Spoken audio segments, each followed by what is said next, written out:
মানে পৃথিবীর বুকে যদি কোনো রকম কোনো একটা বিপদ ঘটে যায়, তার আর 5টা লোক এসে সেখানে হাত বাড়িয়ে সাহায্য করবে, মদত করবে। কিন্তু কিয়ামত এমন একটা দিন, সেই দিন যত মানুষ জন্ম নিয়ে কবরে চলে গেছে আর আমরা যতজন আছি আর এরপরে যতজন আসবে সবগুলোকে একসঙ্গে জমা করবে, কিন্তু কেউ কারো সাহায্য করবে না। ইয়াউমা লা তামলিকু নাফসুন লিনাফসিন শাইআ ওয়াল আমরু ইয়াউমাইযিন লিল্লাহ। সেদিন কেউ কারো সাহায্য করবে না, শুধু সেখানে চলবে আল্লাহর হুকুম ছাড়া অন্য কিছু নয়। এমন একটা কঠিন দিন, আপনাকে সামান্য ন্যূনতম এতটুকু উদ্ধার করা কেউ থাকবে না। এর জন্য আল্লাহ বলছেন আনিন নাবাইল আযীম, সেটা হলো সব থেকে বড় খবর। আল্লাযী হুম ফীহি মুখতালিফুন। নবী হে, সে কিয়ামতের দিনের ব্যাপারে তোমাকে ওরা উলঝন পয়দা করছে, তোমাকে ওরা দোদুল্য অবস্থা করছে, তোমার মনকে নিয়ে ওরা খেলা করছে। ওদেরকে বলে দাও কাল্লা সায়ালামুন, নিশ্চয়ই তোরা একদিন জানতে পারবি।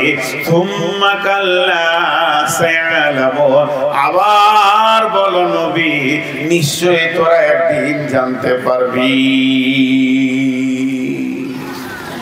আমার কথা বলার শুরুতে আমি আপনাদেরকে একটু বিরক্ত করছি, আপনারা মন দিয়ে শুনবেন, বুঝতে না পারলে জিজ্ঞেস করবেন। আমি উদাহরণ দিয়ে দিয়ে মিসাল দিয়ে দিয়ে আপনাদেরকে বোঝাবার চেষ্টা করব ইনশাআল্লাহ। শুধু কথা শুরু করার আগে একটা কথা আপনাদেরকে বলছি, এই যে আপনারা ধ্যান দিবেন, আমি আল্লাহর উপরে ভরসা করে বলছি কিছু একটা বুঝতে পারবেন। কিয়ামত, কিয়ামতের যে কত নাম আছে কোরআনে, ঠিক মতো খুঁজতে গেলে গাদা নাম হবে। কিয়ামতের নাম কিয়ামত, কিয়ামতের নাম মেহশার, কিয়ামতের নাম ইয়াউম, কিয়ামতের নাম ইয়াউমুল আযীম, কিয়ামতের নাম ইয়াউমুল ফসল, কিয়ামতের নাম হচ্ছে নবা, কিয়ামতের নাম হচ্ছে কারিয়া, কিয়ামতের নাম হচ্ছে সাআলা, কিয়ামতকে বুঝিয়েছে হাক্কা, কিয়ামতকে বুঝিয়েছে গাসিয়া। সেই ঘুরে ঘুরে একটাই কিয়ামত। কিন্তু কিয়ামত হবে এ কথা আমরা শুনে আসছি। কিয়ামত হবে, হবে তো হবে, কখন হবে? বন্ধু আমার, আল্লাহ নবীকে প্রশ্ন করতেন মাতা হাদাল ওয়াদু ইন কুনতুম সাদিকিন। নবী হে, আপনি একবার বলে দেন যে কিয়ামত সম্পর্কে আপনি এত বক্তব্য রাখছেন, আমাদেরকে ভয় দেখাচ্ছেন, সেই কিয়ামতটা কবে হবে, কোন দিনে হবে, কোন বছরে হবে, কোন মাসে হবে? নবী আপনি একবার বলে দেন মাতা হাদাল ওয়াদু ইন কুনতুম সাদিকিন। আল্লাহ নবী জবাবে বলছেন, আল্লাহ বলছেন নবী হে তুমি বলে দাও কুল ইন্নামাল ইলমু ইনদাল্লাহি ওয়া ইন্নামা আনা নাযীরুম মুবিন। তোমরা যে কিয়ামত সম্পর্কে আমাকে জিজ্ঞেস করছো, ওই কিয়ামত কবে হবে, কোন সময় সংঘটিত হবে, কখন শুরু হবে, এই জ্ঞানটা একমাত্র আল্লাহর কাছে আছে, আমার কাছে নাই। তবে আমি কেন দুনিয়াতে এসেছি মানুষরে শুনে নাও, আমি তোমাদেরকে শুধু ভয় দেখাতে এসেছি। আমি তোমাদের প্রকাশ্য ভয় দেখাবো সেই কিয়ামতের দিনের ব্যাপারে। তোমরা যদি ভয় খাও তো কানে লেগে যাবে, আর ভয় যদি না খাও তোমাদের লোকসান হবে। অতএব ইন্নামা আনা নাযীরুম মুবিন। আর ওই জ্ঞানটা কার কাছে আছে? আল্লাহর কাছে আছে। কিয়ামত কবে হবে এটা আল্লাহ ঘটাবে, ওটার মালিক আল্লাহ, ওটার মালিক আমি নবী মুহাম্মদ নয়। অতএব এ ব্যাপারে আমাকে সওয়াল করার কিছুই নাই।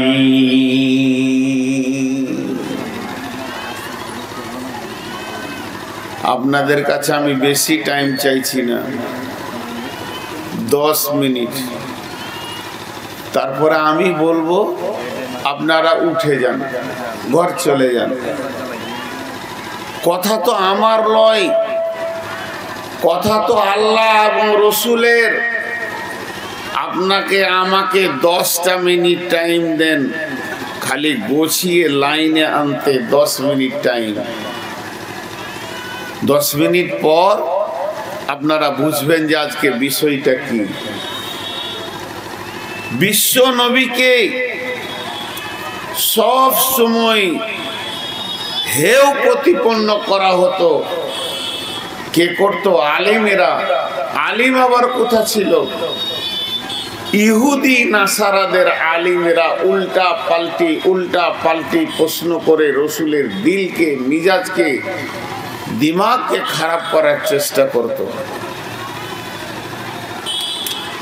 আমাদের যেমন মাদ্রাসায় পড়লে আলিম বলা হয়, ইহুদি নাসারাদের আলিমদেরকে বলে পোপ।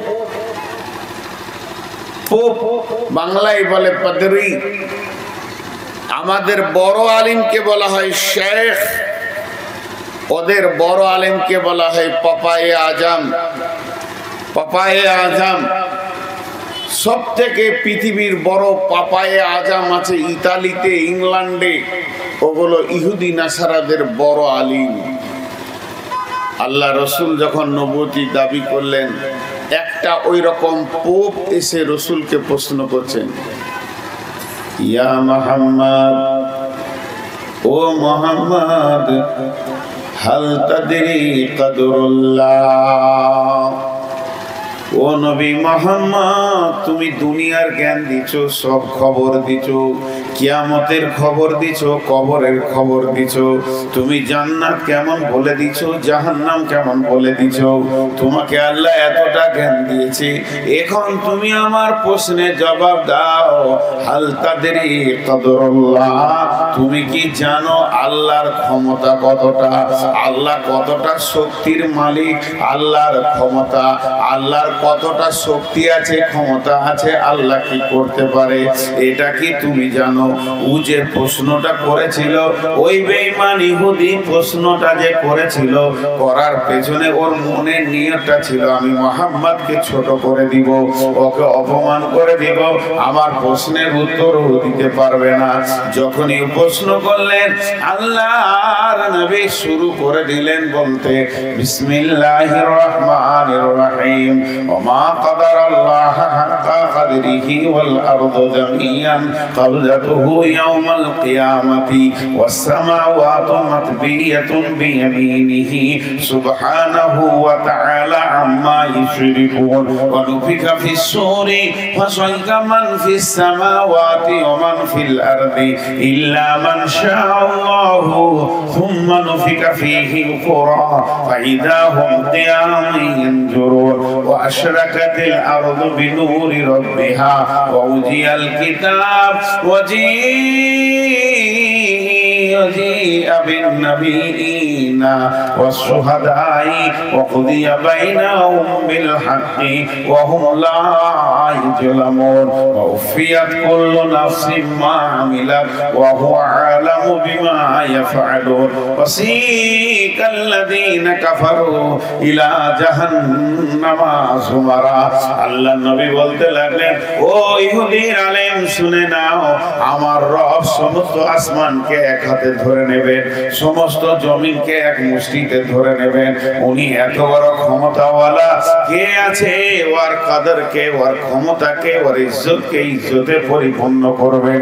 আমার রব এমন একজন সুবহানাহু ওয়া তাআলা, তিনি নাপাক নন, তিনি পাক, তিনি পবিত্র। শিরকের মতো নোংরা থেকে আমার রব হলো পাক, তার কোনো অংশীদার নাই। এই কাজের ব্যাপারে আল্লাহ কাউকে ডাকবে না, সাহায্য নেবে না। এরপরে শোনো, আল্লাহর একজন ফেরেশতা আছে, আল্লাহ বলবে সুর ফুঁকে দে। প্রথম সুর ফুঁকবে, আসমান জমিন ভেঙে চুরমার হয়ে যাবে। তারপরে যাকে ইচ্ছার মধ্যে বাঁচিয়ে রাখবে। দ্বিতীয় সুর ফুঁকবে, আবার কবর থেকে মানুষ উঠবে। আল্লাহ তাবারক ওয়া তাআলা সারা কিয়ামতের ময়দানটা তার নূরের তাজাল্লিতে জ্বালাবে। আর সেই দিন বলবে, হাসরবাসীরে আমলনামা নিয়ে যা, নিজের রাস্তা ধরে নে। এইভাবে বলতে বলতে বলতে বলতে সূরা জুমারের খতম করে দিল। ইহুদি আলেমটা তখন চোখে খালি সরষের ফুল দেখছে, মাথা বিগার নিয়ে নিয়েছে, মাথা যেন তাঁতা করে ঘুরছে। ওরে বাবা, মুহাম্মদ সাল্লাল্লাহু আলাইহি সাল্লাম যে কথাগুলো বলেছে, এগুলো আমার কসিম কালেও কখনো জানা ছিল না। অতএব আল্লাহর ক্ষমতার ব্যাপারে নবী মুহাম্মদ যা বলেছে আমি বলতে পারবো না। আল্লাহর ক্ষমতা বলতে গিয়ে তিনি কিয়ামতের কথা বলেছে। এই তোকে তোর বাপ বসতে শিখায়নি? বাস দাঁড়িয়ে যে আসছে সে দাঁড়িয়ে আছে। এটা মজলিসের যে শিষ্টাচার, বিহারীদেরকে আল্লাহ মেরে দিয়েছে এখান থেকে। এদের মাথায় কিছু দেয় না, ওই পেছনে দাঁড়িয়ে আছে, ওদেরকে বসতে বলেন, আপনার পাশে দাঁড়িয়েছে, আপনারা বলে দেন যে তোরা বস। তো আল্লাহর ক্ষমতা হলো এটা। তো আল্লাহ কিয়ামত করবেনি, আল্লাহ কিয়ামত করবেনি। আপনাদের কাছে 10 মিনিট চেয়েছি, আর 5টা মিনিট দেন, বুঝতে পারবেন যে কিয়ামত কি। জি, শুনে আসছি সেই নবীদের যুগ থেকে কিয়ামত হবে, কিয়ামত হবে। কই কিয়ামত? কিয়ামত সংগঠিত হবে শুনে আসছি। আল্লাহ বলছেন, শোন, আম্মা ইয়াতাসাআলুন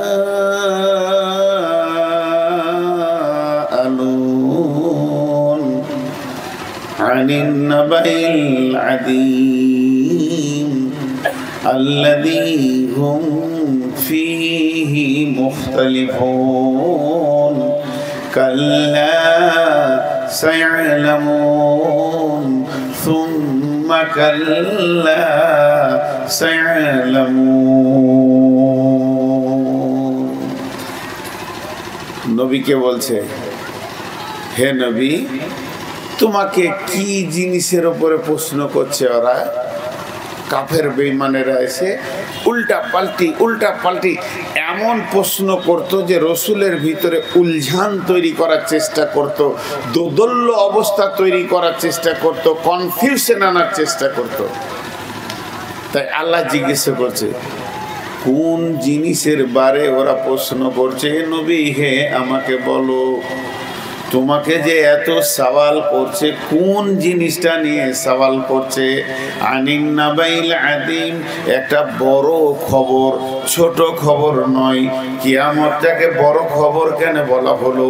ওর মতো ত্রাহি দিন আর নাই, ওর মতো কঠিন দিন আর নাই, ওর মতো সংকীর্ণ দিন আর নাই, ওর মতো পেরেশানির দিন আর নাই।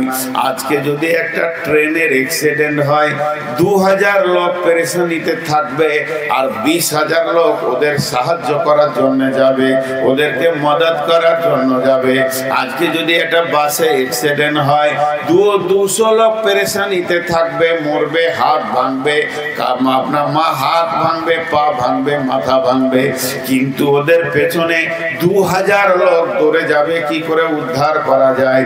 তার মানে পৃথিবীর বুকে যদি কোনো রকম কোনো একটা বিপদ ঘটে যায়, তার আর 5টা লোক এসে সেখানে হাত বাড়িয়ে সাহায্য করবে, মদত করবে।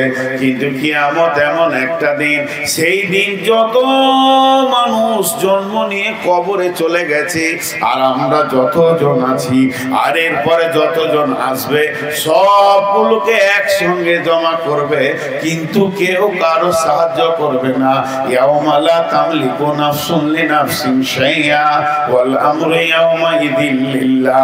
সেদিন কেউ কারো সাহায্য করবে না, শুধু সেখানে চলবে আল্লাহর হুকুম ছাড়া অন্য কিছু নয়। এমন একটা কঠিন দিন, আপনাকে সামান্য ন্যূনতম এতটুকু উদ্ধার করা কেউ থাকবে না। এর জন্য আল্লাহ বলছেন আনিন নাবাইল আযীম, সেটা হলো সব থেকে বড় খবর। আল্লাযী হুম ফীহি মুখতালিফুন। নবী হে, সে কিয়ামতের দিনের ব্যাপারে তোমাকে ওরা উলঝন পয়দা করছে, তোমাকে ওরা দোদুল্য অবস্থা করছে, তোমার মনকে নিয়ে ওরা খেলা করছে। ওদেরকে বলে দাও কাল্লা সায়ালামুন, নিশ্চয়ই তোরা একদিন জানতে পারবি। সুম্মা কাল্লা সায়ালামুন, আবার বলো নবী নিশ্চয়ই তোরা একদিন জানতে পারবি।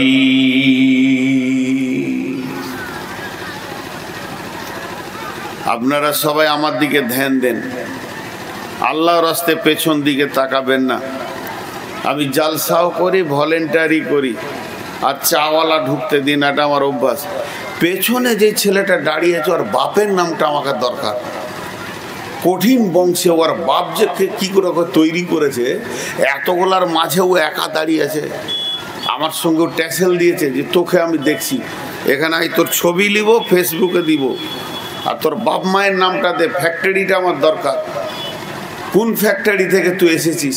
এতগুলো মানুষ বসে আছে, আর তোর মাথাটা কি বলছে, তোর মগজটা কি বলছে, তোর দিমাগটা তোকে কি বলছে যে তুই দাঁড়িয়ে থাক। ফের বসেছে তো ওই হাগে মানুষ যেমন ওইরকম বসেছে, আবার পাক্কা বদমাস আছে ওটা। মাথাটা গরম করলে তারপরে ছাড়লেও ভাবছি আব বসবে। তো এবার আমি মেন জায়গায় চলে এসেছি। মেন জায়গাটা কি? কিয়ামত হবে। কিয়ামত হবে। আল্লাহ বলতেন ইয়াসআলুনাকা আনিস সাআতি আইয়ানা মুরসাহা ফীমা আনতা মিন যিকরাহা ইলা রাব্বিকা মুনতাহাহা। আল্লাহ তাবারাক ওয়া তাআলা বলছেন, শুনে নাও, ইয়াসআলুনাকা, হে নবী তোমাকে প্রশ্ন করা হবে সেই কিয়ামতের ব্যাপারে, ঘুরিয়ে ঘুরিয়ে সেই কিয়ামত। আর তুমি কি জবাব দেবে শুনে নাও। সেই কিয়ামতের জবাব তো তোমার কাছে নাই, আমি তোমাকে দিয়ে দিচ্ছি, শুনে নাও। এটা তো ব্যাপারে তুমি কিছু জানো না। ফীমান তামিন যিকরাহা, এটা আল্লাহ জানে, এটা তোমার ব্যাপারে জানা নাই, এ ব্যাপারে তুমি মাথা ভরবে না। ইলা রাব্বিকা মুনতাহাহা, তোমার রবের কাছে এর খবর আছে। কান্নাহুম ইয়াওমা ইয়ারাউনাহা লাম ইয়ালবাসু ইল্লা আসিয়াতান আও দুহাহা। কান্নাহুম ইয়াওমা ইয়ারাউনাহা লাম ইয়ালবাসু ইল্লা আসিয়াতান আও দুহাহা। আল্লাহ বলছেন তোদেরকে যখন আমি জমা করব, কিভাবে জমা করব? ফাইন্না মিয়াহিয়া জাজরাতু ওয়াহিদা ফাইজা হুম বিসাহিরা। আমি একটা বিকট আওয়াজ করব, আমি একটা আচানক আওয়াজ করব। এই আওয়াজে তোরা এক জায়গায় জমা হয়ে যাবি। আর যখন জমা হবি তোরা নিজে বলবি ইল্লা আসিয়াতান আও দুহাহা। 70 বছরের জীবন করলি, 60 বছরের জীবন করলি, এর ভিতরে বিয়ে করলি, এর ভিতরে শ্বশুর বাড়ি গেলি, কলেজ গেলি, ভার্সিটি গেলি, আর এর ভিতরে তুই ইউনিভার্সিটিতে পড়াশোনা করলি, চাকরি করলি, লাখো টাকার মালিক হলি, 12টা ছেলের বাপ বেনে গেলি, 8টা 4টা 3টে বেটির বাপ বেনে গেলি। এত কিছু পৃথিবীতে করলি, তোর দ্বারা করা কিছু বাকি থাকলো না, কিন্তু কিয়ামতের মাঠে যখন দাঁড়াবি তোর মধ্যে বের হবে পৃথিবীতে একটা সকাল কিংবা একটা বিকাল ছিলাম। তোকে যদি বলে তোর কারবার কই, তোর বিজনেস কই, তোর কোটি টাকা কর, তোর গাড়ি বাড়ি কই, তুই প্লেনের মালিক ছিলিস, এইগুলো কই, বলবে হায় এগুলো তো আমার স্বপ্ন মাত্র, এগুলো তো অরিজিনাল কিছু নয়। আমি দুনিয়াতে মাত্র একটা সকাল, ইল্লা আশিয়াতান আও দুহাহা, একটা সকাল কিংবা একটা সন্ধ্যা পৃথিবীর বুকে ছিলাম। বিয়ে করেছি মনে থাকবে না, বেটার বাপ হয়েছি মনে থাকবে না, আমার বেটিদের পেটে বাচ্চাগুলো জন্ম দিতে গিয়ে এক একটা মওতের মোকাবেলা করেছে মনে থাকবে না। ছায় মা বোনেরাও ভুলে যাবে, এরা মুখে বলবে হায় আফসোস, পৃথিবীতে মাত্র একটা সকাল কিংবা একটা সন্ধ্যা ছিলাম, এরই নাম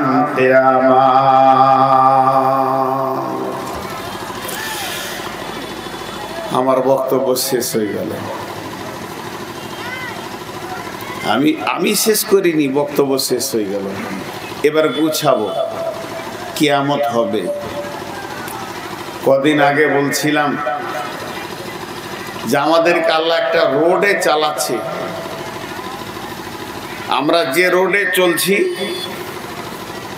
রাস্তা দুটো আছে।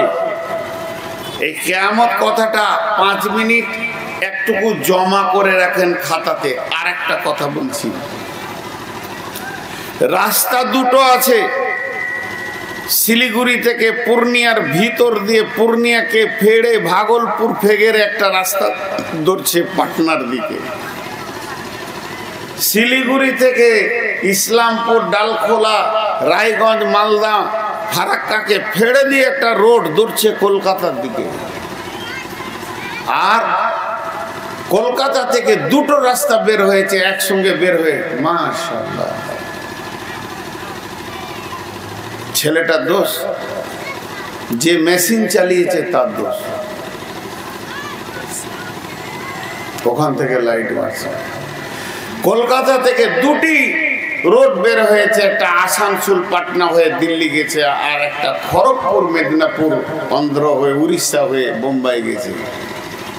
ভারতবর্ষে কয়েকটা, আমি মিসাল দিচ্ছি শুনেন, ভারতবর্ষে কয়েকটা হাই রোড আছে, ন্যাশনাল রোড আছে। বন্ধুরে আমার এই উদাহরণটা মন দিয়ে শোনেন। এখন যদি আপনার বিবেকের চোখ থাকে, যদি জ্ঞানের চোখ থাকে, যদি আপনার ইমানের চোখ থাকে, আর একবার বলছি, যতগুলো আমার ভাই বন্ধু বাপজি বেটা বসে আছেন, যারা আমার ছোট ছেলে তাদেরকে বেটা বলছি রে বাবা, কান করে শোন। আমার বয়সে যারা তারা বন্ধু, আমার বড় যারা আমার আব্বা, আর পর্দা থেকে যারা শুনছেন ওরে আমার মা রে, বেটি রে, এই উদাহরণটা শুনেন। এই যে রোডগুলো ধরছে, এক একটা রোড দিল্লির দিকে ধরছে। আপনার যদি বিবেক থাকে অন্তরে, আপনার যদি দিমাগ ঠিক থাকে, আর আপনার যদি ইমানের চোখ থাকে, তো এই কোরআনের ভিতরে একটা রোড আছে। ওই রোডটা ধরছে শুধু জান্নাতের দিকে। এই রোডে যদি কেউ চড়ে যেতে পারে, এই রোডটা যদি কেউ ধরে নিতে পারে, ওকে আর চিন্তা নাই, ও ধরবে জান্নাতের দিকে, জান্নাতে গিয়ে পৌঁছাবে। আল্লাহ ওই রোডটার ব্যাপারে বলছেন, বিসমিল্লাহির রহমানির রহিম, আল্লাহু ওয়ালিউল্লাযীনা আমানু ইখরিজুহুম মিনাদ যুলুমাতি ইলান নূর ওয়াল্লাযীনা কাফারু আউলিয়াউহুমুত তাগুত ইখরিজুনাহুম মিনান নূরি ইলায যুলুমাত উলাইকা আসহাবুন নারি হুম ফিহা খালিদুন।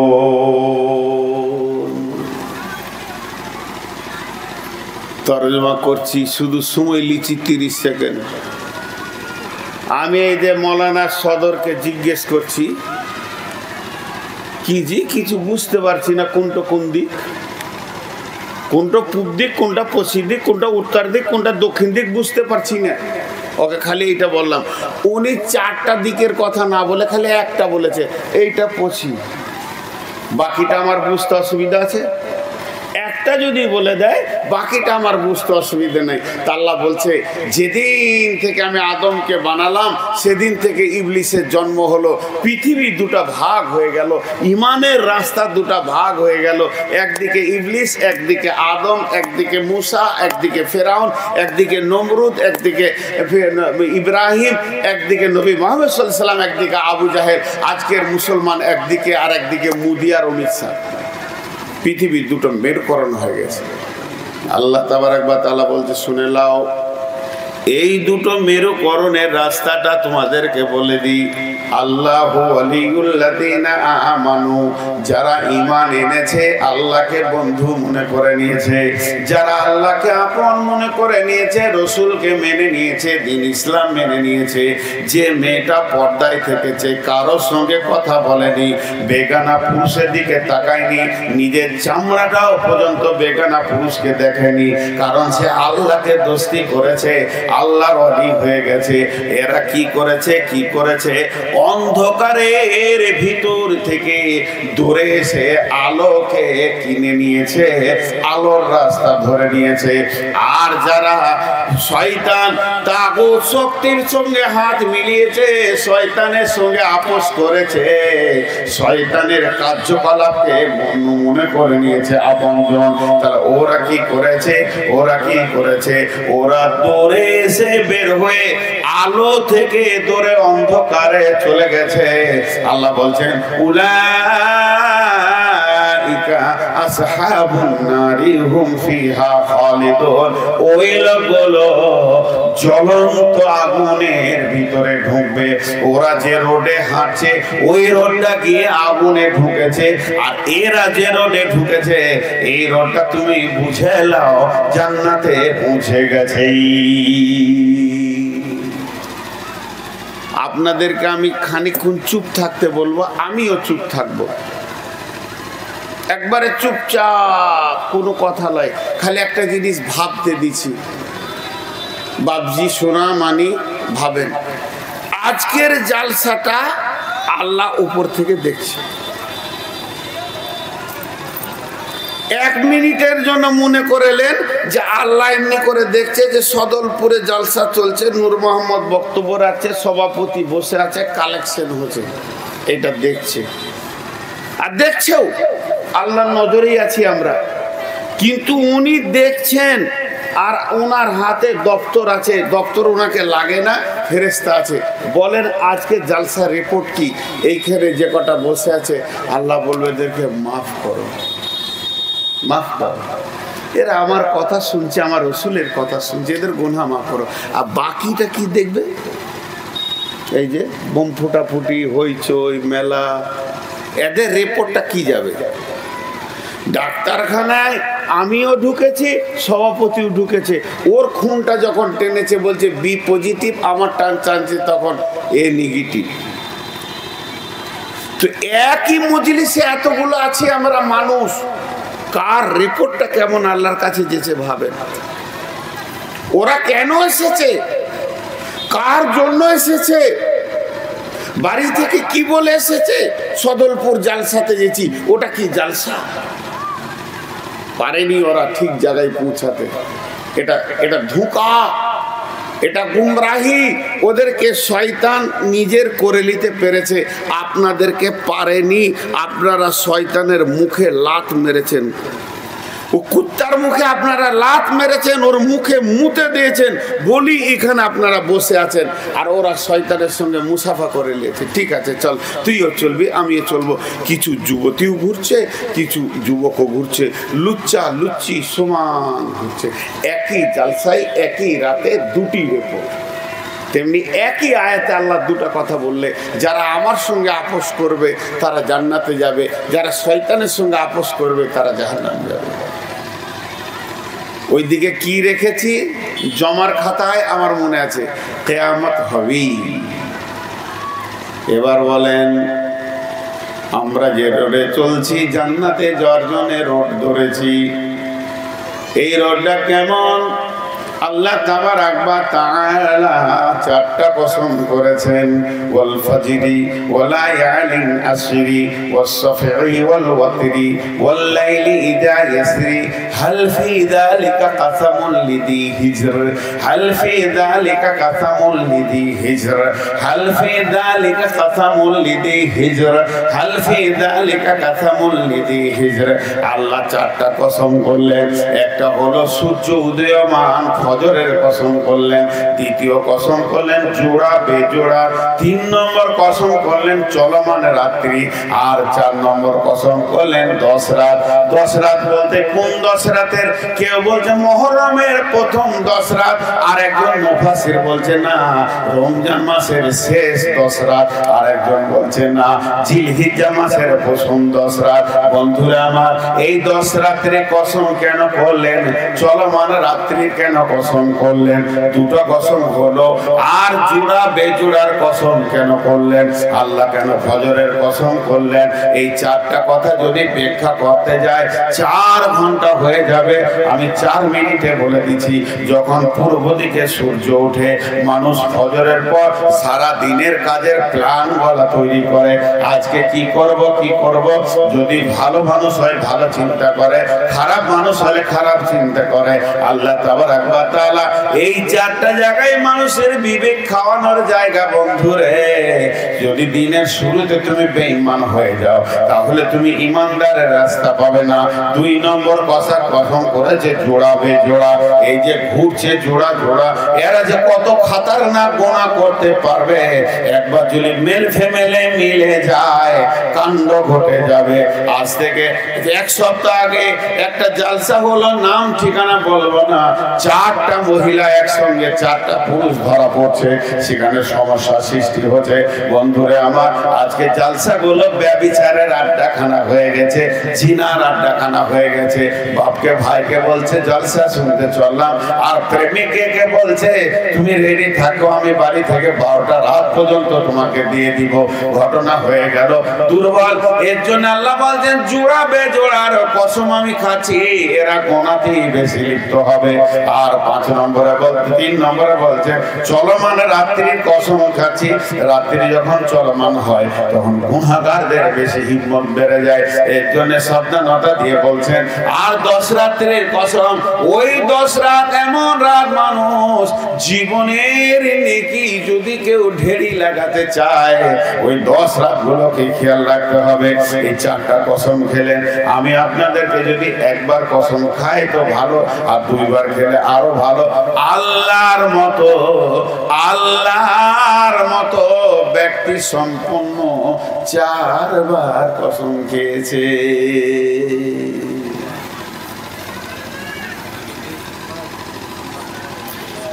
এই জায়গাটা একটু বুঝবেন। 2 মিনিট টাইম নিচ্ছি। আপনাদের সদর সাহেব আমাকে বলছে মিষ্টি খান, আর আমার সুগার। তা আমি একবার বললাম যে খাবো না, আবার বলছে খান। বললাম তো খাবো না ভাই, আমার সুগার বেশি। এটা উদাহরণ দিচ্ছি, মিশাল দিচ্ছি। এবার বলেছে খান, তখন আমি একটু রেগে গিয়ে বলছি আল্লাহর কসম বলছি খাবো না। কি বুঝছেন উনি? এবার এই লোকটা মজবুত হয়ে গেল, আর খাবে না। কিন্তু ওটা যদি 4বার বলি আল্লাহর কসম, আল্লাহর কসম, আল্লাহর কসম, আল্লাহর কসম আমি খাবই না, আরো মজবুত হলো। এটা তো আমি মানুষ, উনিও মানুষ।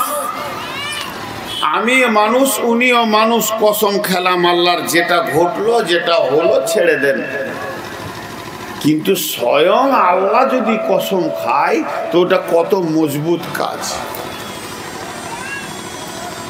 স্বয়ং আল্লাহ যদি কসম খায়, আল্লাহ যদি বলে আজকের মজলিসে যারা বসে আছিস আমি আমি আমি কসম করছি চন্দ্র সূর্যর, তোরা উঠে 2 রাকাত নামাজ পড়, তো ফরজ হয়ে যাবে। আল্লাহ যদি একবার বলে, একবার, আল্লাহকে 2বার বলতে হবে না। আল্লাহ এমন, এটা মিশাল দিচ্ছি। কিন্তু আল্লাহ 4বার কসমকে কি বলছে? হাল ফি যালিকা কাসামুল লিজি হিজর, হাল ফি যালিকা কাসামুল লিজি হিজর।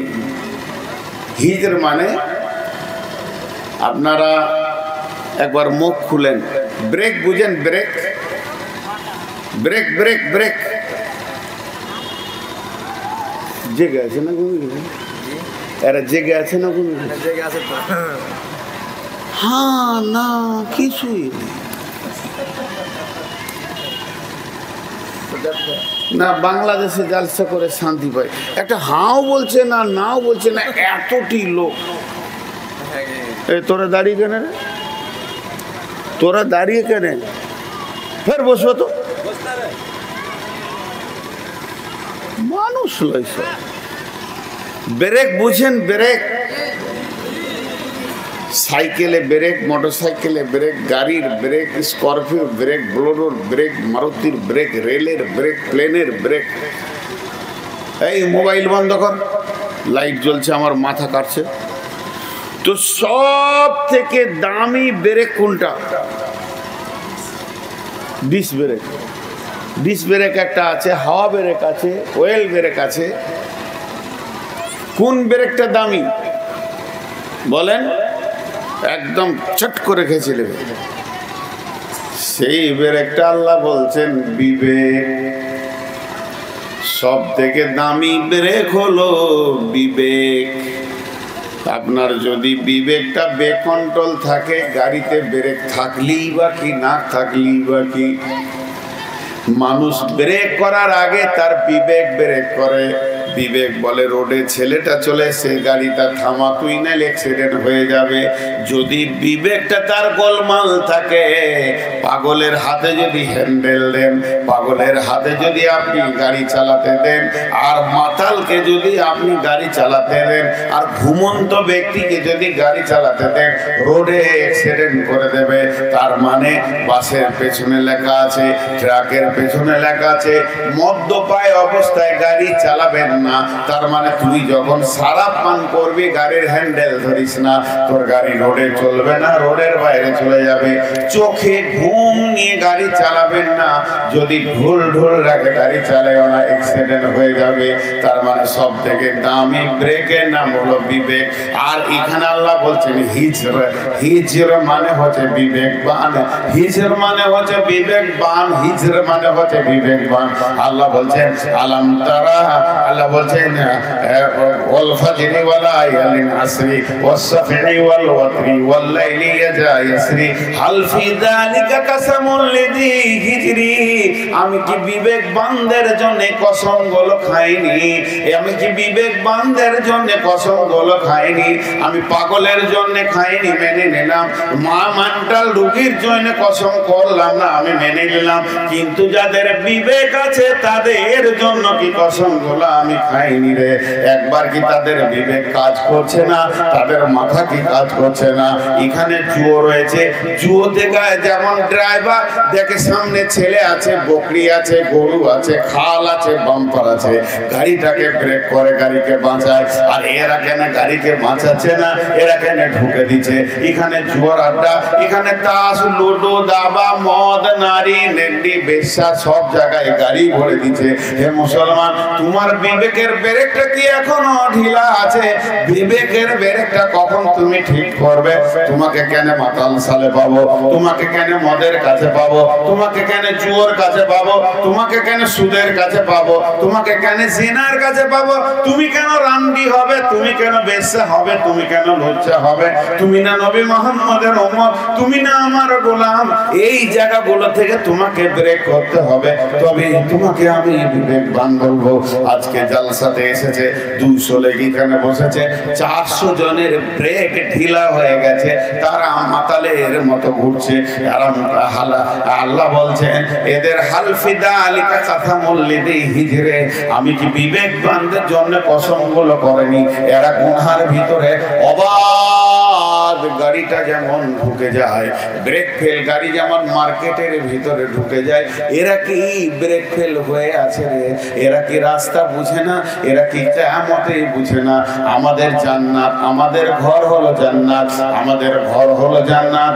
এই জান্নাতে যেতে গেলে তিনটি জায়গা পার হতে হবে রে। একটা হলো সুড়ঙ্গ পথ কবর, তারপরে হচ্ছে হামেশাত কিয়ামতের ময়দান, যেদিন মানুষ মানুষকে ছেঁড়াছিড়ি করবে, যেদিন মানুষ ত্রাহি করবে।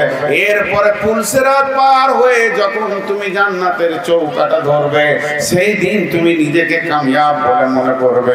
এখন থেকে তুমি নিজেকে কামিয়াব মনে করো না। টাকা বানানো নাম কামিয়াব নয়, বাড়ি বানানো নাম কামিয়াব নয়, 20খানা গাড়ির মালিক হওয়ার নাম কামিয়াব নয়, এলাকার মধ্যে কয়েকশো করোড় মালিক হওয়ার নাম কামিয়াব নয়। কামিয়াব হচ্ছে যেদিন তুমি জান্নাতের চৌকাটা ধরবে, ওই দিন তুমি কামিয়াব। বাকিগুলো কামিয়াব নয়, নাকাম ছাড়া কিছুই নয়। এর জন্য বিশ্বনবী বলছেন ওই দিনটা সাবধান, যেদিন তোমার আমার জীবনে রিজাল্ট প্রকাশ হবে।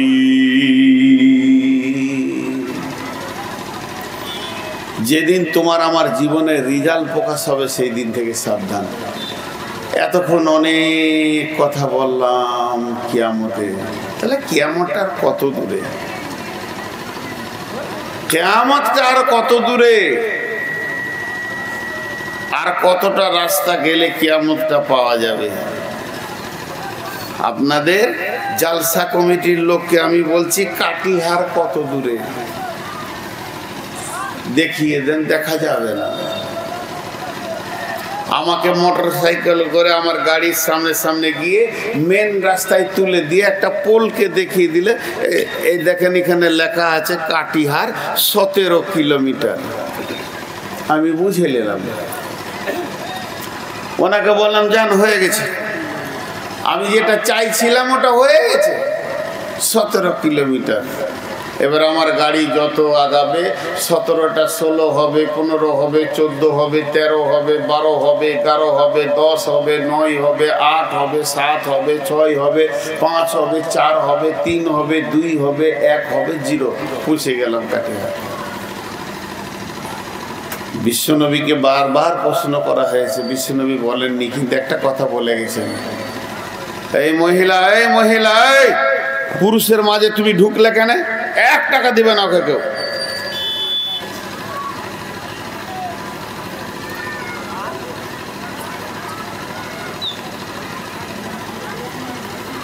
বসেন তো বুঝে নিবে কিয়ামত আর কত দূরে। আল্লাহর নবী বলছেন, ভালো করে শুনেলেন, কিয়ামত হবে শুক্রবার। কিয়ামত হবে শুক্রবার। মাস হচ্ছে মহরম মাস, তারিখ হচ্ছে 10 তারিখ। আর একবার বলে দিলাম, কিয়ামত শুরু হবে শুক্রবারে 10 তারিখে মহরম মাসে। তবে কোন সালে হবে ওটা আল্লাহ জানে। নবীজি এত দূর পর্যন্ত বলেছেন কিয়ামত হবে শুক্রবারে 10 তারিখে মহরম মাসে।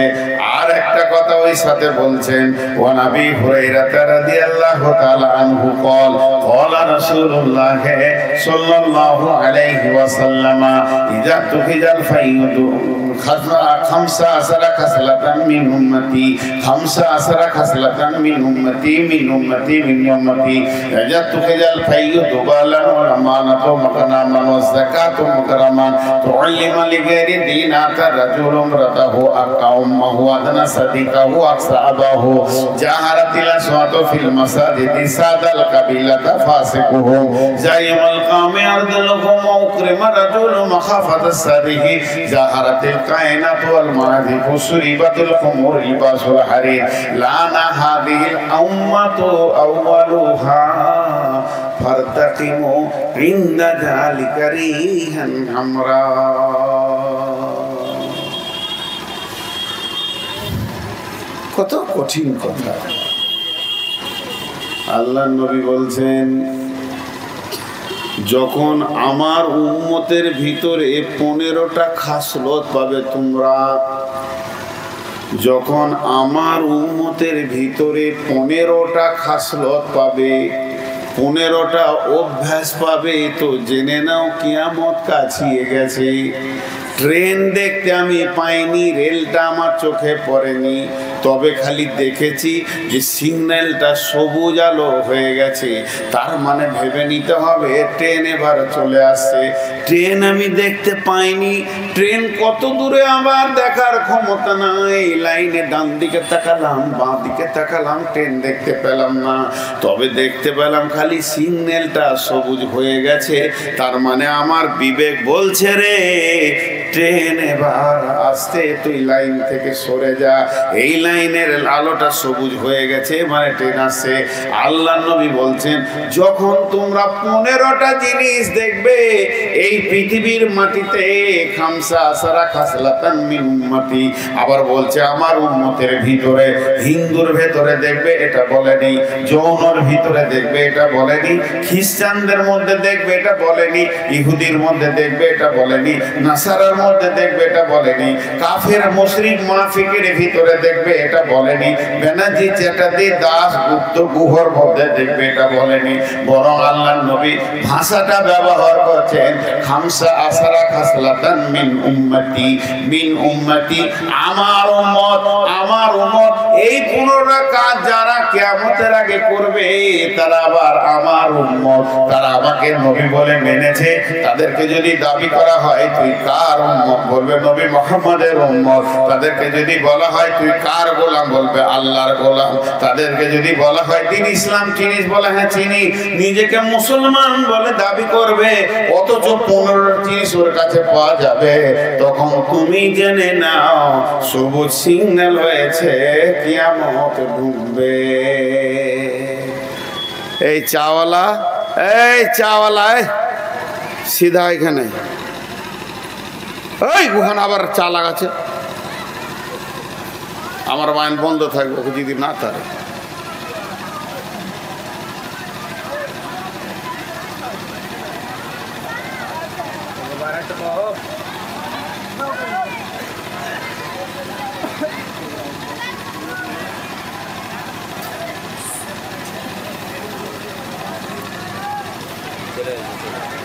আমি দেখতে পেয়েছি না, চলে গেছে। ওকে জুতা এলে না কেন কেউ, ওই বাড়ির জামাই না কেউ,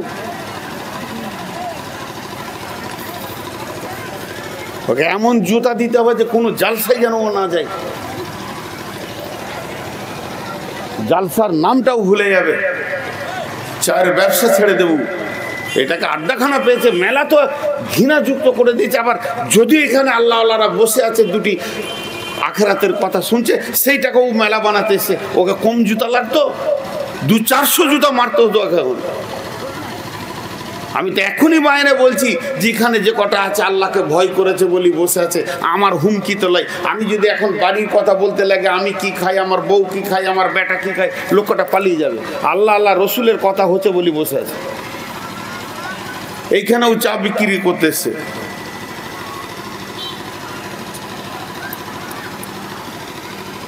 তুই কোথাকার রে দাঁড়িয়ে আছিস? তাহলে 15টা, এবার আমি একটা একটা করে গুনাবো। আপনারা কিন্তু খালি আমাকে একটু সাপোর্ট করবেন যে কথাগুলো ঠিক না ভুল। এই চোখে দেখতে পেয়েছেন কি না ওইগুলো, যদি দেখতে পেয়েছেন তাহলে আর লাইনের মাঝে বসে থাকিয়েন না, ট্রেন আসছে। নাম্বার 1, ইজা তুখিজাল ফাইয়ুদু বালান, ইজা তুখিজাল ফাইয়ুদু বালান, জনসাধারণের মান নিতারা লুটে খাবি। জনসাধারণের মাল, রাস্তার বরাদ্দ টাকা, বিপিএল এর টাকা, ইন্দিরাবাসের টাকা, বিধবা ভাতা, যতগুলো সরকার থেকে টাকা বরাদ্দ হবে সাধারণ মানুষের জন্য, সেইগুলো নেতারা লুটে লুটে খেয়ে ধনী হয়ে যাবে। আল্লাহর নবী বলছেন ওই নেতার মধ্যে যারা মুসলমানও থাকবে তারা এত লুটা লুটবে গাড়ি বাড়ি করে। একবার যদি প্রধান হওয়া যায়, একবার যদি সারপঞ্চ হতে পারে, একবার যদি মুখিয়া হতে পারে, ওর 10 পুরুষ আর চিন্তা চিন্তা করবে না। আল্লাহ নবী বলছেন ইজা তুকে জাল ফাইয়া দুবালা, জনসাধারণের মাল নেতারা লুটে খাবি। চলছে আপনাদের বিহারে, কাটিহারে চলছে, কাটিহারে চলছে, কাটিহারে চলছে, কাটিহারে চলছে। কবার বললে উত্তর দিবেন? ভাইরা আমার, নবীজি নেতাদেরকে কেন আগে ধরলেন? নবীজি নেতাদেরকে যে কেন আগে ধরলেন? খোঁটা যদি মজবুত হয়, বকরি, খাসি, ভেড়া, দুম্বা, ঘোড়া, গাধা, গরু খোঁটাতে বেঁধে দিলে ওখানেই কাবু থাকবে, কোথাও যাবে না। আর খোঁটাটা যদি লড়বড়ে হয় তাহলে সবগুলো লোকের জমির ফসল খেয়ে ধ্বংস করবে। তার মানে সমাজের নেতারাই হলো খোঁটা। এ যদি ইমানদার হয়, চোর দাগাবাজ যত আছে ভয়ে খাবে, তারা নিজে নিজের জায়গায় ভয় খেয়ে যাবে। আর সমাজের নেতাটাই যদি চোর হয়, এলাকাতে চোরের বাড়া বেড়ে যাবে, চোরের হিম্মত বেড়ে যাবে, ডাকাতের হিম্মত বেড়ে যাবে, শাসন করার মতো কেউ থাকবে না।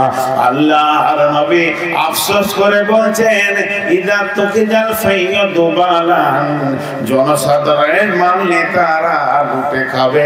এমন একটা জামানা আসবে নেতারাই চোর হবে,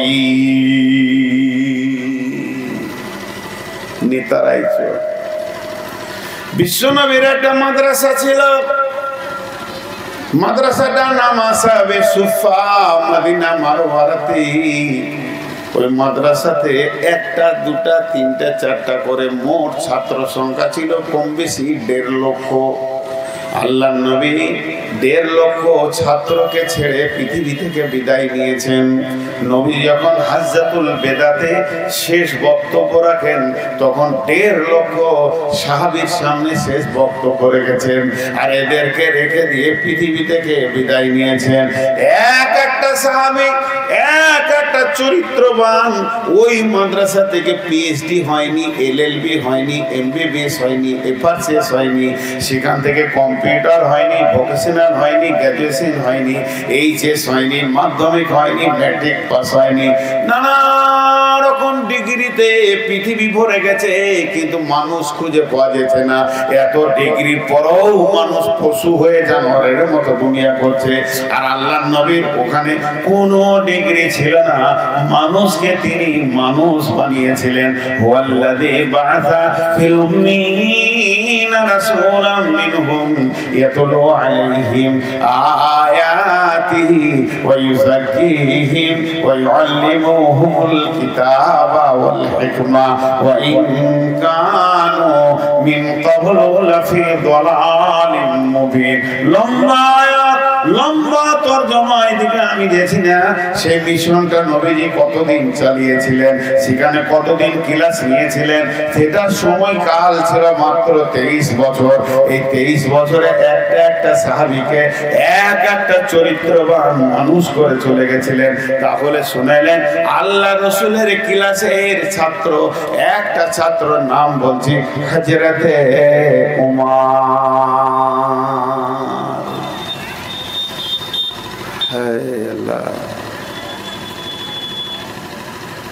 মৌলানা কোন দোয়া পড়লে ওরা লাইট বন্ধ করবে?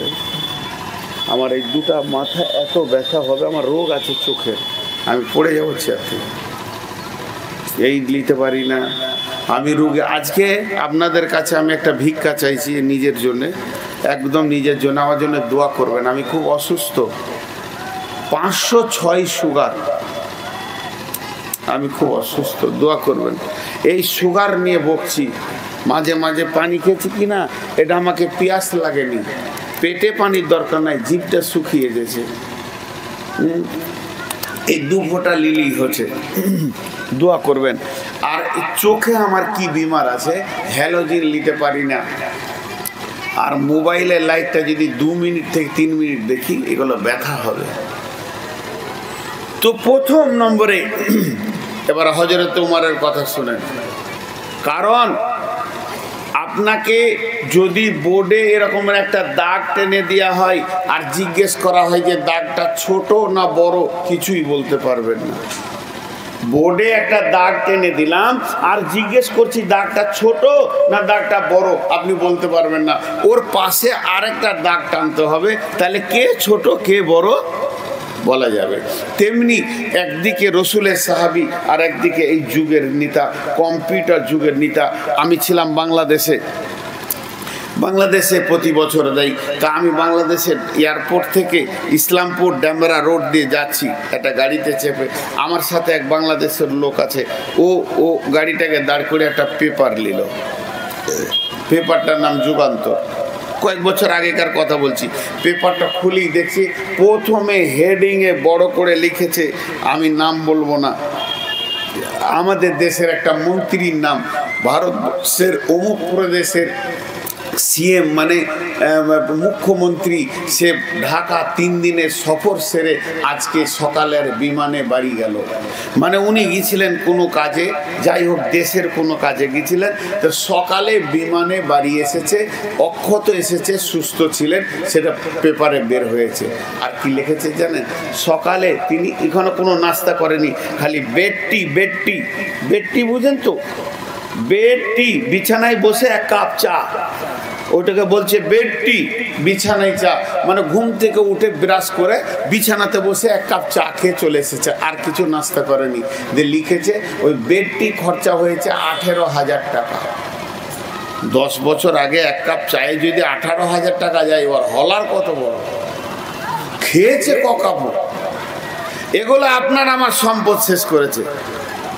এটা হলো কম্পিউটার যুগের লোক, এটা হলো চালাক যুগের লোক, এটা হলো আমাদের যুগের লোক, এটা হলো রকেটের যুগের লোক, এটা হলো কাটিয়ার, পূর্ণিয়া, পাটনা, দিল্লি কলেজের পড়া ছেলে।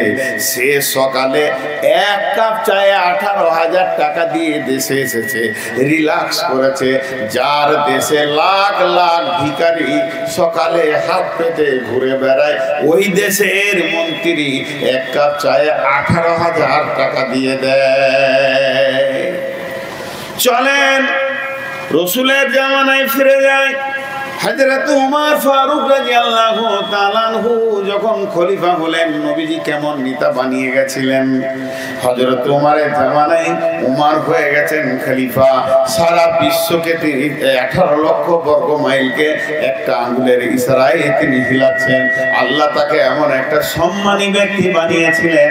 হযরত উমর তিনি ফজরের নামাজ পড়েছেন, নামাজ পড়ার পর মসজিদে নববীতে বালুর উপরে, মার্বেলের উপরে নয়, বালুর উপরে একটা চাদর বিছিয়ে শুয়ে আছেন, বালিশ নাই, মাথায় হাতটা দিয়ে রেস্ট করছেন। শুনেন, ওই যুগের নেতা, রসুলের বানানো নেতার চরিত্রটা এবার শুনেন। এখনকার কলেজের বানানো নেতাটা শুনলেন, এটা আবার শুনেন।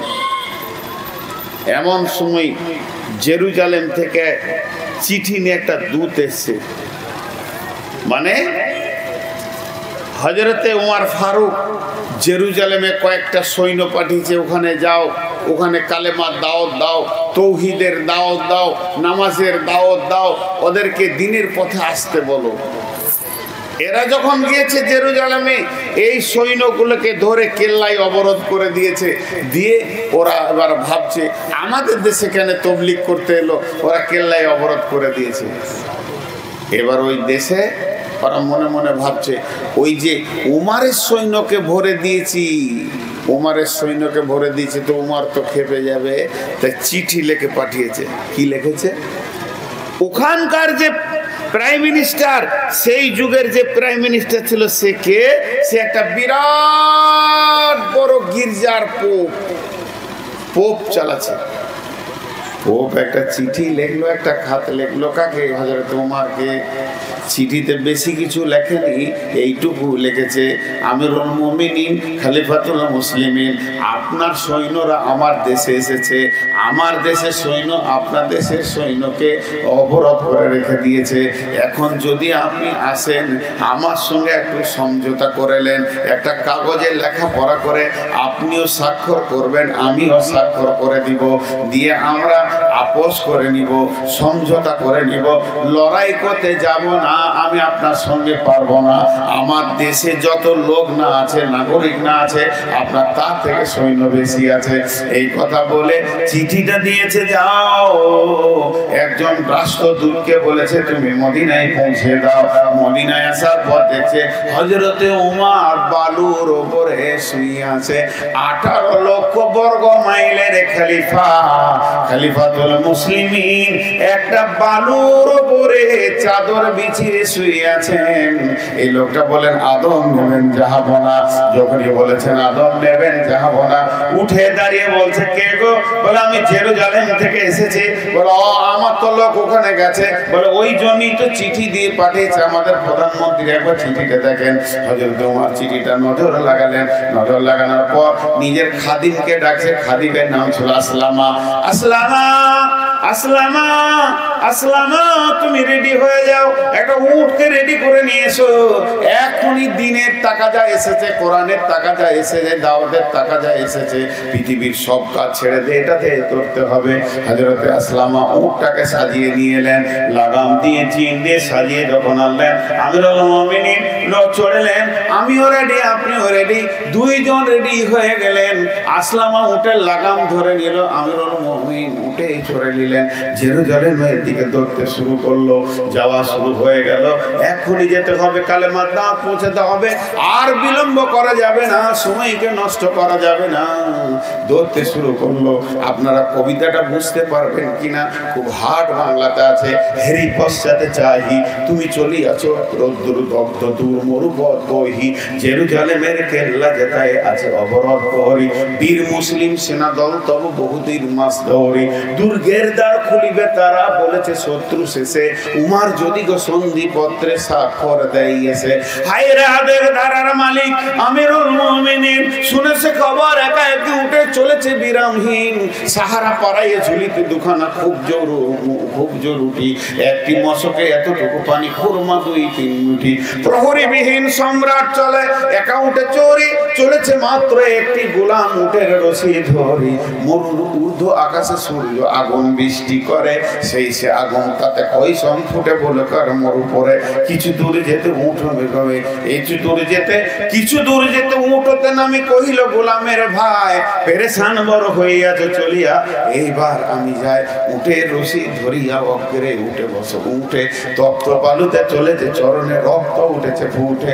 গোলাম 2 হাত ধরে চুমি কাঁদিয়া কহিল, উমার এখনে আদেশ করেন কেমনে আপনি? গোলাম রহিবে উটের পিঠে আরাম করিয়া বসি, আর খেলে হেঁটে যাবে খলিফা উমার ধরিয়া উটের রশি। খলিফা হাসিয়া বলে, তুমি জিতে গিয়ে বড় হতে চাও ভাই রে, এমনই চলে। রোজ কিয়ামতে আল্লাহ যেদিন বলিবে উমার ওরে, করিনি খলিফা মুসলিম জাহানের তরে সুখ করে তোরে। কি জবাব দিব, কি করিয়া মুখ দেখাবো রসুলের ভাই? আমি তোমাদের প্রতিনিধি মাত্র, মোর অধিকার নাই। আরামে সুখের মানুষ হইয়া মানুষের নিতেছে বা, ইসলাম বলে সকলে সমান, কে বড় ক্ষুদ্র কে বা।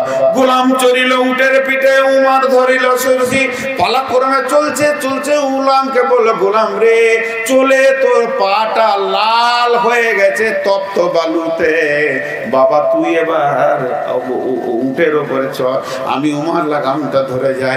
গোলাম বলছে, এটা কেমন করে হবে? আপনি 18 লক্ষ মাইলের বর্গ মাইলের খলিফা, এটা কোনোদিন হতে পারে না। বল না, এটাই হবে। তুইও মানুষ আমিও মানুষ, হিসাবে আমি খলিফা আছি ঠিক আছে, এটা একটা পদ, এটা একটা পদ, কিন্তু দুনিয়া করব দুজনেই সমান। যেতে যেতে যেতে যেতে জর্ডান নদী চলে এসে, এবার জর্ডান নদীটা পার হয়ে গেলে ওই পারে জেরুজালেম, এই পারে দেশ শেষ হয়ে যাচ্ছে। যখন এই খবর পেয়েছে গেছে, কোম্পানি মেজর খবর পেয়ে গেছে, ওই দেশের রাজা খবর পেয়ে গেছে আমিরুল মুমিনিন আসছে। তখন সঙ্গে সঙ্গে কয়েকটা সৈন্যকে পাঠিয়ে দিয়েছে বর্ডারে, যা আমিরুল মুমিনিন 18 লক্ষ বর্গ মাইলের বাদশা, ওকে স্যালুট করবি, সালাম দিবি, আদবের সঙ্গে নিয়ে আসবি। এতটুকু ত্রুটি না হয়। জর্ডান নদী যখন পার হচ্ছে, আসলামার পালা পড়ে গেছে, উটের ওপরে থাকবে আর লাগাম ধরে হাঁটবে হযরতে উমর। আর ওইদিকে কোম্পানি মেজর রেডি হয়ে আছে সৈন্যদেরকে নিয়ে, স্যালুট মেরে বলছে, আদব নেবেন জাহাপনা, আপনারা আমার দেশে আসার জন্য, আপনার পদধূলি আমাদের দেশে পড়েছে, এর জন্য আমরা ধন্য হয়ে গেছি। আমিরুল মুমিনিন, আমরা খুশি হয়েছি, আপনাকে সুস্বাগতম জানাচ্ছি, খোশ আমদেদ জানাচ্ছি। আসলামা তখন দুই চোখের পানি ছেড়ে দিয়ে চিৎকার বেরো বলছে, আমাকে কেউ স্যালুট দেবে না, আমি তো আমিরুল মুমিনিন নয়, আমি আমিরুল মুমিনের হুকুম তাই উটের ওপরে বসে আছি। যিনি উটের লাগাম ধরে হাঁটছেন উনি হলেন আমিরুল মুমিনিন হযরতে উমর বিন খাত্তাব রাদিয়াল্লাহু তাআলা আনহু। দেশ কার কাছে ভালো চলবে? এক কাপ চা যে 18,000 টাকায় খাবে সে দেশ চালাবে, না শুকনো খুব যে রুটি নিয়ে যে দুনিয়া করবে সে দেশ চালাবে? হযরত উমর একদিন বাড়িতে বসে বসে উনি করে লিখছেন 2 2 4 2 4 4 আর 2 6, একটা হিসাব চালিয়ে যাচ্ছেন।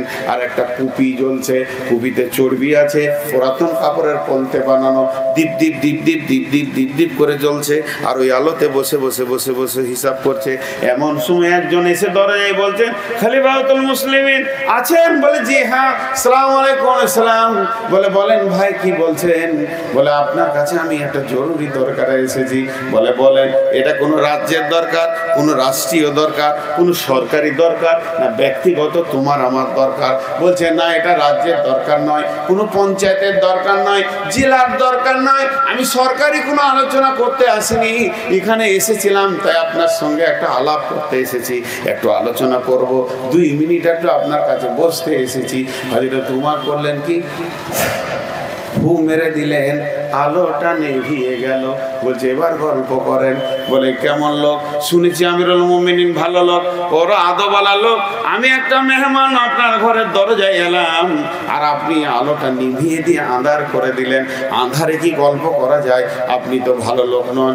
সঙ্গে সঙ্গে হযরত উমর বলছেন, বন্ধুরে আমার ঘরে আলো জ্বালাবার পয়সা নাই, যে আলোটা জ্বলছে ওটা সরকারি তেলে জ্বলছে, আর আমি হিসাব করছিলাম, সরকারি রাষ্ট্রীয় হিসাব করছিলাম, তার জন্য আমি আলোটা জ্বেলেছিলাম। আমি সরকারি তেল পুড়িয়ে বন্ধুত্ব করতে পারবো না, আল্লাহকে জবাব দিতে পারবো না। এইরকম বানিয়ে গেলেন নেতা। এই নেতাগুলো যে মেশিনে তৈরি হয়েছে, যে প্রফেসর বানিয়েছে, তারই নাম হলো নবী মুহাম্মদুর রাসূলুল্লাহ সাল্লাল্লাহু আলাইহি ওয়াসাল্লাম। আর সেই নবী আফসোস করে বলছে, উমর রে, আবু হুরায়রা রে, আমি চলে যাব রে। এই রকম উমর নাম থাকবে 2025 সালে, কাটিহারে অনেক উমর দেখা যাবে, আর তারা এই রকম নাম নিয়ে আমারই উম্মত দেশের নেতা হবে, মাল লুটে শেষ করে দিবে, বউকে গাড়ি চাপাবে, জামাইকে বড় বড় বোলেরো কিনে দিবে, বেটির বিয়েতে 50 লাখ টাকা খরচা করবে, জাতীয় সম্পদকে নষ্ট করবে। এটা বলে গেলাম, তখন জেনে লাও কিয়ামত কাছিয়ে গেছে। সাড়ে গাছে শেষ করবেন উস্তাদ, তখন আমার দিকে আপনি ওস্তাদ, সাড়ে গাছে শেষ করবেন। সুগার 11:30। হ্যাঁ, তোকে দেখেন, চ্যানেল করবো, অসুবিধা নেই, ওকে দেখেন, ডাকতে পারেন।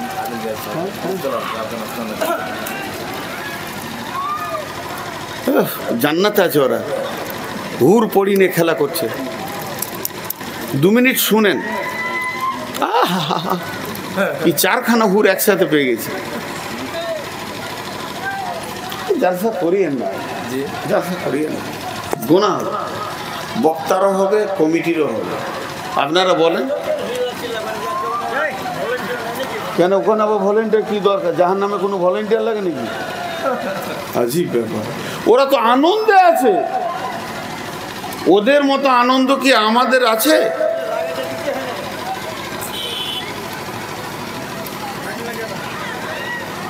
মেয়ে ছেলেরও কণ্ঠ আসছে। তো একটা বললাম তখন থেকে, আর এক দুটা বলে নি, আর নাই গুনিয়ে দিই। এখানকে চলে এসছে, যা বাপ যা, ওরা সামাল ভাই। আচ্ছা, এই কটাকে মারার কেউ নাই? ভালো কাঠ নিয়ে দুম দুম করে বাড়ি কত দিবে? ছি ছি ছি। তাহলে 15টা বলেছে, আমি একটা বললাম।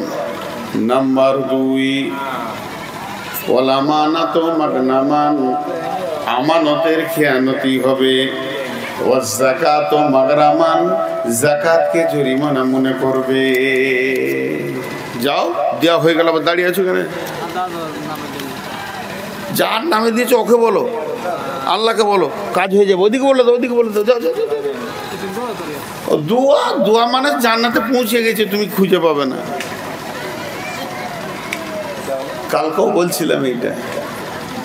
হাজি ভাই, একটা ছোট্ট কথা বলছি আমার ব্রেন দিয়ে, যদি ভুল হয় তা আপনারা বলবেন। আমার মুরব্বি, ও যখন টাকাটা নিয়ে আসছে ওর দাদার নামে মায়ের নামে দিবে, ধরেন ও বাড়ি থেকে আসছে যে 500 টাকা দাদার নামে, 500 টাকা মায়ের নামে দিব। তো আল্লাহ জানছে কি জানছে না? আমাকে বলছে দোয়া করেন। তা আল্লাহ বললো, তোর আমি কি করেছিলাম, তুই আমাকে বললি না কেন? তোর সাথে কি আমার দুশ্মনী আছে? কত আল্লাহকে চাস্ত বানাইছে এই লোকগুলো। টাকা ফেলে দেন, আপনি আল্লাহকে বলেন আমার বাপকে জান্নাতে দাও, আল্লাহ খুশি হবে। আমার গোলাম আমার কাছে চেয়েছে, আমার গোলাম আমার কাছে চেয়েছে। আমার বেটা যদি আমাকে বলে আব্বা গাড়ি নিব, ভালো লাগবে। আর যদি গাঁওয়ালাকে বলে, বাপকে বলো তো গাড়ি কিনে দেবে, কেমন খারাপ লাগবে বলে? তো আল্লাহ কত দুঃখ পাবে এই লোকগুলোর কাছ থেকে। বলছে আমার বাপ যেন জান্নাতে দেয় বলে দেয়। আমি কি ঠিকাদার নিয়েছি? আমার বাপ কি হয়েছে ঠিক নাই, আর আমার কি হবে ঠিক নাই। তোর বাপ জান্নাত চলে যাবো আমার কথা? তুই নিজে আল্লাহকে বল, পর্দা নেই। বেটা বাপের দোয়া হবে, মাঝে কোনো পর্দা থাকবে না, আল্লাহ কবুল করবে, আল্লাহ খুশি হবে। আমার গোলাম আমার কাছে চেয়েছে, এর থেকে বড় কি আছে? খবরদার বলবেন যে আমার বাপকে জান্নাত দিতে। আমি কি কন্ট্রাক্টারি করে এসেছি নাকি যে জান্নাতের ঠিকাদারি নিয়েছি? নাম্বার 2, আমানতদার লোক পাওয়া যাবে না। মসজিদের টাকা যার কাছে থাকবে, মাসার টাকা যার কাছে থাকবে, সর্দারি টাকা যার কাছে থাকবে, ক্লাবের টাকা যার কাছে থাকবে, আপনি যদি 20,000 টাকা আমানত রাখেন, সেটাও খেয়ানতি হয়ে যাবে। আমানতদার লোক পাওয়া যাবে না। আপনি যদি বলেন ভাই 50,000 টাকা রাখলাম, আমি একটু কেরল গেলাম, এসে তোমার কাছে টাকাটা নেব, বিশ্বনবী বলছেন ওই নোটগুলি ফেরত দিতে হবে না, এটা খেয়ানত হয়ে যাবে। কিন্তু আমি যখন এসে টাকাটা চাইবো, তখন বলবো আজকে রবিবার দিতে পারবো না, সামনে সোমবার দিন ব্যাংক থেকে তুলে দেবো। বলে এটা রবিবার সোমবার কি? আমি তো আপনাকে নোট দিয়েছিলাম, বান্ডিল করে দিয়েছিলাম 50,000 টাকা, সেটা কই? বলে ভাইরে ওটা খরচা হয়ে গেছে, আমি তোমাকে ব্যাংক থেকে তুলে দেবো, সোমবার দেবো। বলে 40টা সোমবার পার হয়ে যাবে, মাস পার হয়ে যাবে, পাবেন না। আমানতদারি চলবে না, আমানতদারি খেয়ানতি চলবে। যাকাত মাগরামান, যাকাত দিতে বললে কলজেটা কেটে যাবে। যাকাত ওসর ফিতরা বাইতুল মালটাকে জরিমানা মনে করবে, আমার কাছে জরিমানা নিচ্ছে, যাকাতকে জরিমানা মনে করবে। তো অনলি মালিকের দিন, এমন একটা দিন আসবে আমার উম্মত দ্বীনি শিক্ষা বাদ দিয়ে বেদিনী শিক্ষার প্রচার প্রসার বেড়ে যাবে। কোরআনের শিক্ষা পড়াবে না, ছেলেদেরকে কোরআন পড়াবে না, অতটা ইংলিশ মিডিয়ামে লাখ লাখ টাকা খরচা করে দেবে। আর মা বাপ সুন্দর করে চিন্তা ভাবনা করবে। ছোট বাচ্চা 2 মাসের, 1 মাসের, 1 বছরের বাচ্চা মা বাপের মধ্যখানে রাত্রিতে শুয়ে আছে, আর স্বামী স্ত্রীতে ইচ্ছা করবে এটাকে ইংলিশ মিডিয়ামে দেবো, মিশনে দিব, লাখ টাকা লাগে দিব, 2 লাখ লাগে দিব, 500, 1000, 5000 লাগে দিব, কিন্তু মাদ্রাসায় দেবে না, মাদ্রাসায় দিতে চাইবে না। একটা মাদ্রাসা আপনাদের এখানে রয়েছে, সদলপুর মাদ্রাসা। মাদ্রাসাটা দেখলে মনে হবে এতিমখানা, মাদ্রাসার কেউ নয়, মাদ্রাসা নিজেই কাঁদছে, আমাকে বাঁচা, আমাকে বাঁচা। আর কাল যদি আমি এই ময়দানে একটা স্কুল করে দিই ইংলিশ মিডিয়াম, তত্তর করে বাড়তে থাকবে, দুনিয়াবি শিক্ষা বাড়বে, দিনের শিক্ষা কমে যাবে, মানুষ দুনিয়ার শিক্ষার পেছনে হুড় হুড় করে দৌড়বে। অথচ দুনিয়ার শিক্ষাটার নাম হলো জেনারেল। জেনারেল শিক্ষা কলেজে, প্রাইমারিতে, হাই স্কুলে, ইউনিভার্সিটিতে যেগুলো হয় এগুলো কি বলে? জেনারেল। জেনারেল বলে না? আর হ্যাঁ না বলেন, জেনারেল বলে না? জেনারেল মানে কি? জেনারেল মানে সাধারণ। জেনারেল মানে হচ্ছে সাধারণ। আপনার যদি বুঝে না আসে তাহলে কাটিহার স্টেশনে চলে যান, একটা ট্রেন এসে দাঁড়াবে অবধ আসাম, ওখানে দেখবেন স্পেশাল রুম আছে। আপনার গুয়াহাটি যেতে গেলে 2000 টাকা ভাড়া।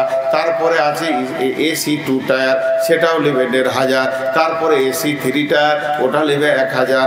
তারপরে আছে স্লিপার, স্লিপারে নেবে আপনার 700 থেকে 800 টাকা। আপনি যখন জেনারেলে যাবেন তো 100 টাকায় হয়ে যাবে। জেনারেল মানে হচ্ছে দেখবেন সামনে ট্রেনে 2টো বগি, পেছনে 2টো বগি, ভেড়ার গরুর মতো যারা চেপে থাকে ওটাকেই বলে জেনারেল। জেনারেল মানে সাধারণ। যদি বুঝে না আসে একটা রেল দেখে আসবেন, তাহলে আপনার ছেলেটাকে জেনারেলে ভরে দিলেন, মানে গরু ছাগলের মতো ঠাসা জায়গায় ভরে দিলেন। মা বাপ বুঝলো না যে কোরআনে একটা মিথ্যা নাই সেটা শিখাইলো না, আর জেনারেল শিখে দিল। যে কি হলো? ডাক্তার হলো, মাস্টার হলো, ইঞ্জিনিয়ার হলো, প্রফেসর হলো, জজ হলো, উকিল হলো, হাকিম হলো। লাভ কি হলো? মরে গেল হাকিমি বন্ধ হলো, মরে গেল ওকালতি বন্ধ হলো, মরে গেল তো ডাক্তারি বন্ধ হলো, মরে গেল তো জজগিরি বন্ধ হলো, মরে গেল তো ইঞ্জিনিয়ারিং বন্ধ হলো। পৃথিবীর যত ডিগ্রি আছে যেদিন মরবে ডিগ্রি শেষ হয়ে যাবে, সেই দিন আর ডিগ্রি কাজে লাগবে না। ছেলেকে যদি কোরআনের হাফেজ করেন, আলেম করেন, মরবেন তো নতুন জীবন তৈরি হবে। দুনিয়া তো চলবেই, চলবে, চলে যাবে।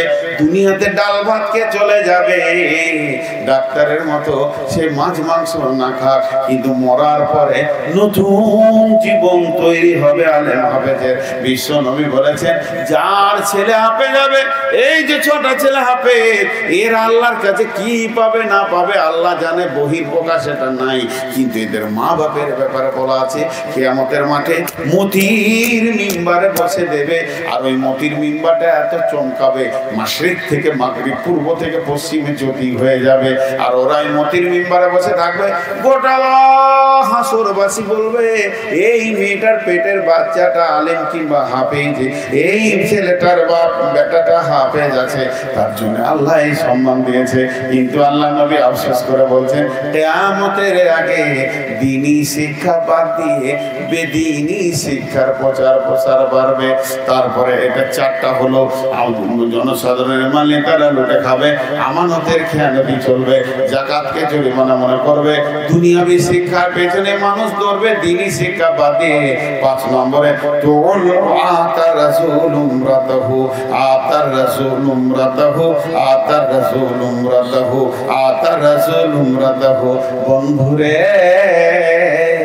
এটা যদি বুঝে না সেটা একবার মেলায় ঢুকে যান। আতার রাসূল উমরাতাহু, বিশ্ব নবী বলছেন এমন জামানা আসবে পুরুষেরা মেয়েদের পেছনে কুত্তার মতো ঘুরবে। কুত্তা কুত্তি যেমন ঘুরে বেড়ায়, আগে কুত্তিটা থাকে, পেছনে কুত্তা থাকে। আল্লাহকে হালাকে হওয়া উচিত ছিল কুত্তাটা আগে থাকবে, কুত্তিটা পেছনে থাকবে। মেয়েদের একটা দরকার আছে, একটা আশ্রয়ের দরকার আছে। মেয়েরা পুরুষ খুঁজবে, এটা ঠিক আছে, কিন্তু এমন একটা জামানা আসবে কুত্তিটা আগে থাকবে, কুত্তাটা তার পেছনে পেছনে ঘুরবে। মেয়েদের বশীভূত হয়ে পুরুষেরা দুনিয়া করবে। দেখেন কত কুত্তা কুত্তি, এই যে কুত্তাগুলো হই করছিল, ওদের কাছে কুত্তি আছে বলে হই করছিল। আল্লাহ রসুল বলেছেন এটা কিয়ামতের আগে ঘটবে।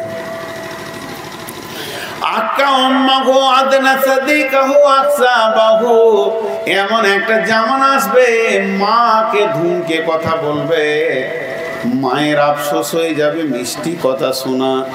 ছেলের কাছ থেকে মায়ের আফসোস হয়ে যাবে মিষ্টি কথা শোনা। আল্লাহ তাবারাক ওয়া তাআলা বলছেন কে আহদাহুমা আও কিলাহুমা ফালা তাকুল লাহুমা উফিউ ওয়ালা তানহারহুমা ওয়া কুল লাহুমা কাওলান কারীমা। আমি বলছি না যে ঝগড়া কাজিয়া করবে, মাকে এমনি সাদাই ধুমকাবে। মা বলবে বেটা কাটিয়ে দিয়েছিস, কি হলো তো জেসি দিয়েছি, মানে মা বাপের আফসোস থেকে যাবে মিষ্টি কথা শোনার। আল্লাহ বলছেন খবরদার ফালা তানহারহুমা, ওদেরকে ধুমকাই না, ওয়াকুল লাহুমা কাওলান কারীমা, যত পারবে মা বাপকে মিষ্টি কথা বলো। মিষ্টি কথা বললে লাভ কি হবে? মত আসানে হবে, জান্নাতে ঢুকে যাবে। ওয়ান জাবিরিন রাদিয়াল্লাহু তাআলা আনহু قال قال رسول الله صلى الله عليه وسلم اذا تخي صلى الله عليه وسلم من سلسكن فيه يسر الله حقه ويدخله جنته رفق بزيد সফকাতুল ওয়ালিদাইন ইহসানুল মামলুক। আল্লাহর নবী বলছেন পৃথিবীতে যে তিনটা আমল করবে সে দুইখানা প্রাইজ পাবে। একটা প্রাইজ হলো সে হাসতে হাসতে জান্নাতে যাবে, 2 নম্বর প্রাইজ হলো তার মত হবে অতি আসানে। আমল তিনটে কি? যে কমজোরকে সাহায্য করবে, আর যে তার ঘরের কাজের লোকের সঙ্গে ভালো ব্যবহার করবে, আর মা বাপের সঙ্গে ব্যবহার করবে ভালো।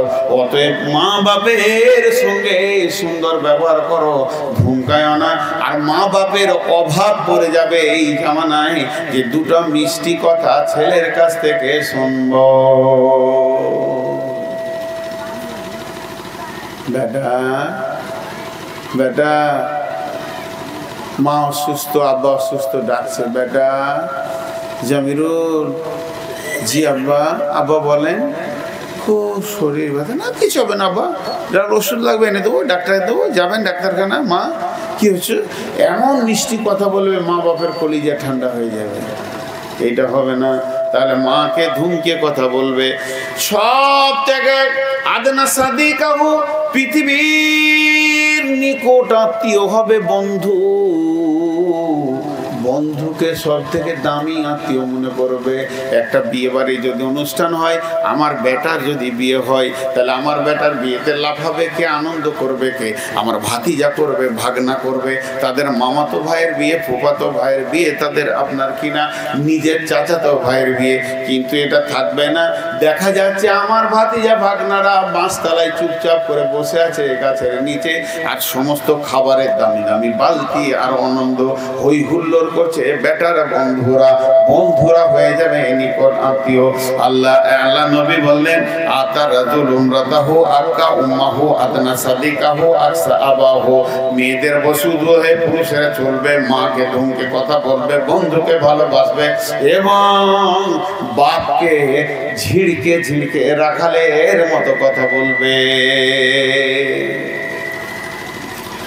বন্ধুরা এরপরে বিশ্ব নবী বলছেন জাহারাতিল আসওয়াত ফিল মাসাজিদি সাদাল কাবিলাতা ফাসিকুহুম।